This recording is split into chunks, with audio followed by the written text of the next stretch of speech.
I am here with my esteemed colleague and new friend, Adam Schoenfeld, CEO of Siftrock. Adam, thanks so much. Thanks for having me. I love being called esteemed colleague, so I feel like I've already won. I'm the very rest is distinguished. just icing on the cake now. Cool, so we don't have a fire, but if you guys have been following along on LinkedIn or any of the posts on Twitter, Adam was either a brave soul or someone who's a little bit crazy, one or the other.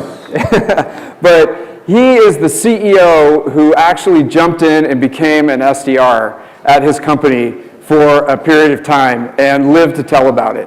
So Adam, first of all, amazing thing to do. Let me ask you this, why did you decide to put on the SDR hat for a while?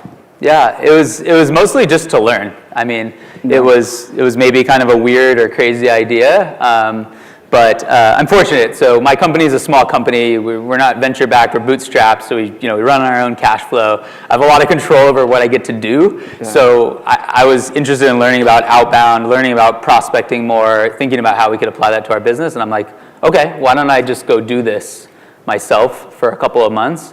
And then I like posted on LinkedIn. I'm like, hey, I'm thinking about doing this, and a lot of people were like, you need to do that. And then I was stuck and had to do it. So that was really the whole genesis of the idea. Nice.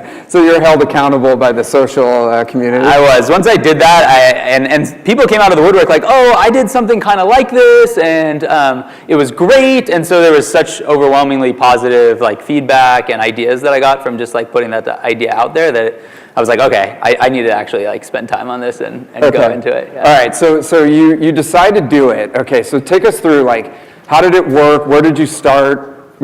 Take us through the whole process. Yeah. So I just assumed, I pretty much said, okay, I don't know anything. I'm going to just treat myself like a blank slate. I'd been CEO previously of another company where we had built an SDR team. That company was founded in 2010. We all read predictable revenue, and we like hired people to do inbound and outbound, and we had a team of about 25 salespeople that were reporting up to me, but admittedly, I had never really got into the weeds on it. Yeah. And so I just treated it like I know nothing. I know, what my target customer is, and I'm just going to go now try to build an account list, find some prospects, like literally starting with nothing. Got it. Okay, so you're starting with a blank slate, and you're just like, what am I supposed to do? What was your first couple of steps, and then how did those work out? Yeah. So like most people, so I don't have a background in sales. I've had to sell things, and I've closed deals, I've prospected now, but I don't have any like sales training. So my background is as an analyst. So I started. I'm like, let's build a machine. We're gonna have an account list, and we're gonna have personas, and we're gonna have data flowing, and it's gonna be a system, and it's gonna be beautiful and amazing. And that I spent a lot of time and didn't really get that far on building a perfect machine. So I got all this stuff in place around accounts and personas, and then I ended up going very ad hoc. I'm like, shit, I need to hit a number here. Okay. I've actually signed, like I told my director of sales, I'm like, I'm gonna book meetings for you. And then I just started going more ad hoc, like building small sequences, building really focused kind of campaigns into like subsegments of my audience, and then that's where I end up spending more of my time. Okay, that's really interesting because I think the generally accepted dogma is like you start at that high level with starting your accounts, breaking it down, spending the time doing the research so that you spend your time in the best place possible. But then you found at the same time, was that just too slow of a process? It was slow, and I just felt like that if I was really going to learn, I needed to interact with buyers as quickly as possible. And I felt like if I tried to over-engineer this system, then I wasn't going to actually get those learnings from like you saying no to me or yes or whatever was going to happen when I actually got in touch with somebody. Got it. Okay, so then you went to the hyper tactical section, and then you started to get out there into the marketplace. What did you find? Yeah, man, a newfound respect for the role itself, and I think this is what. How many people in here are like managers or leaders of a SDR team? Okay, so mostly. How many are on the front lines? Yeah, so I think for those of us who are, Jeremy's on the front lines for sure. Those of us are managers, like it's easy to lose track of sort of what's going on the front lines, and I got a newfound empathy for the roller coaster that is reaching out to people cold, to being, in a role where you're interrupting, as Matt was saying. A lot of what Matt said resonated very well. This idea that you have more bad luck than you have good luck. I mean, just probably the first big learning and wake-up call for me was just the whole psychology of the process and how you feel in a day, like going out to people. So that was probably like the first big realization I had. Yeah. And so what else? Like, as you started to go through the process, you realized that mental toughness is so important. What are some other things that you found, coming into this as the leader? Yeah. I was also surprised at how hard it is to write an effective cold email. I would open up the person's LinkedIn and I would be doing my research, and I'd be in that, we used outreach, and typically our first step was a manual email, right? So the task would come up for me, and I was like, okay, this should be pretty easy. I should be able to just, bang these out. I have a template and I'll modify it.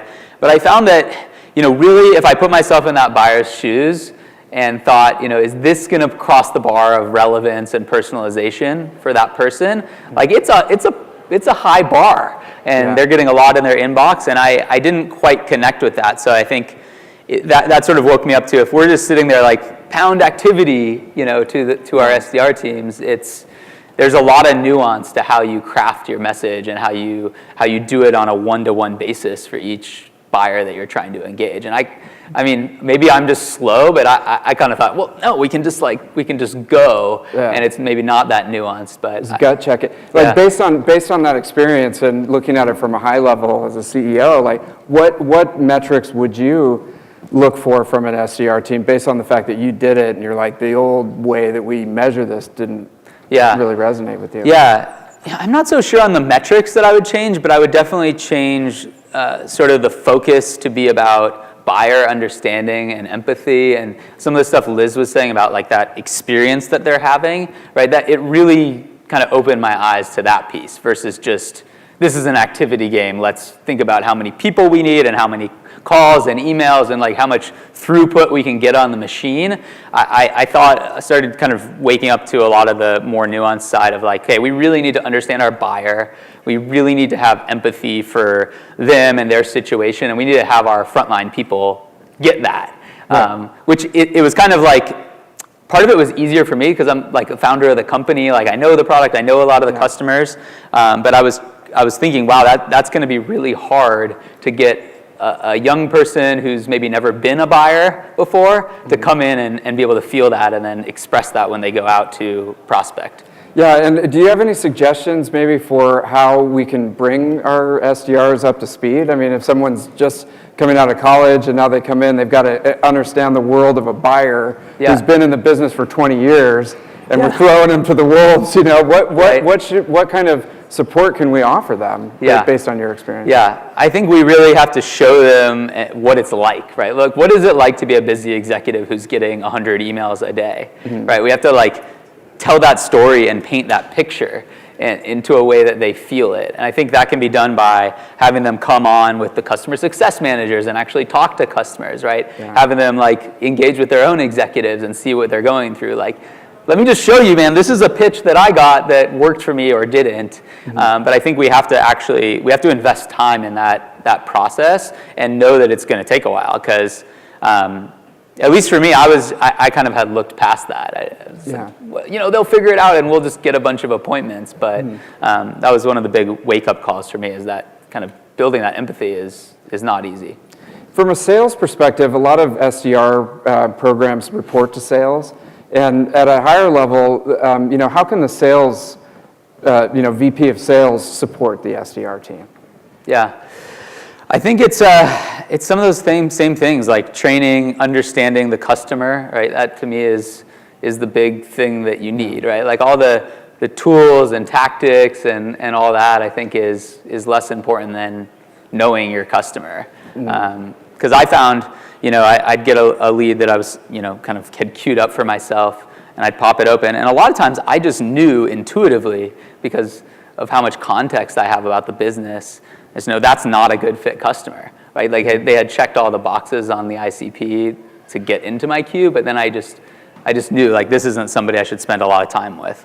Or on the flip side, when I'd open up a profile and I'd say, wow, this is like scoring even better. So I think the VP of sales has to have a role in helping the frontline people see that. Yeah, and you know, maybe this to the same point from a CMO perspective. You know, what can they do to support the SDR function and really give you some of the tools that you would have needed? Yeah. And even a feedback loop, because you're saying like potentially they're giving you an ICP. And you look at it and you go, that's actually not an ICP, you know, based on me talking to a bunch of people every day. Yep. What can a CMO do you think, to support? Yeah, a lot. I think that's a relationship that should be kind of two-way. I actually learned a lot as a marketer from doing this too. Okay. I think like the way, like effective writing for outbound, if you can get somebody to open a cold email and respond, like I think those things work so well if you can bring them into your nurtures and your programs that are like, you know, a little warmer. So I learned a lot the other direction. Yeah, I think CMOs, you know, you don't want to just hand over some templates, right? I think that's the mistake a lot of companies probably make. Like, this is the perfect message, and you guys should all take that out to market. I think it's more like trying to paint a picture of what the buyer is going through and help understand them, but then let the SDR craft the message, because I found that authenticity was really important.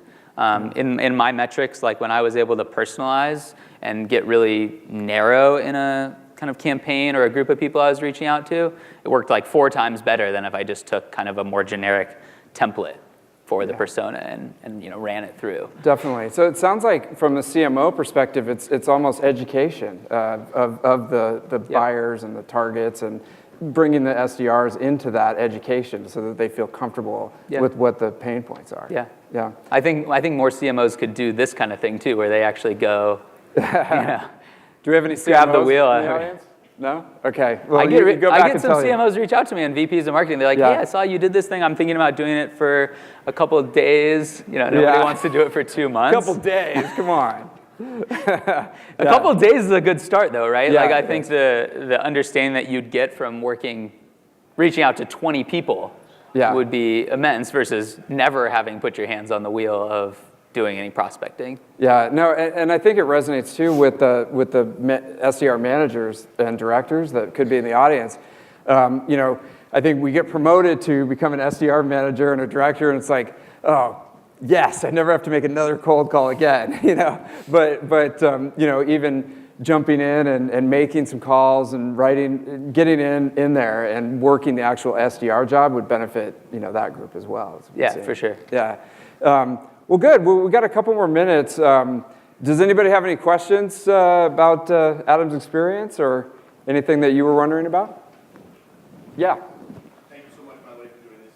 You said something about crossing the bar of relevance, which I thought was fantastic. I'm just kind of curious, what were you doing to measure that, to make sure that what you were saying and the messaging you were using was actually relevant to the market? Like, were you speaking with existing clients, or did you do like focus groups with not clients in your territory kind of thing?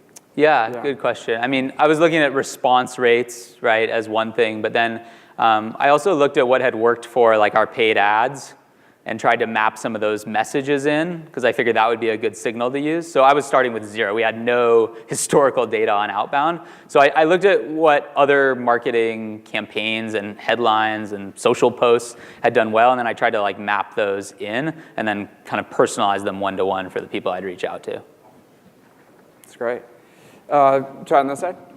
Reading your story, I was struck by how much effort you put into list building and list slicing and dicing. And I've got a team where I couldn't imagine even myself or my team doing that. Yep. What did that allow you to do relative to the larger sales development team after your experiment? Do they do that, or does marketing do that for them? Yeah. List building. Yeah, so we're still figuring out exactly how we build our team. We haven't figured this out, whether we are going to have AEs do it or hire SDRs or whatnot.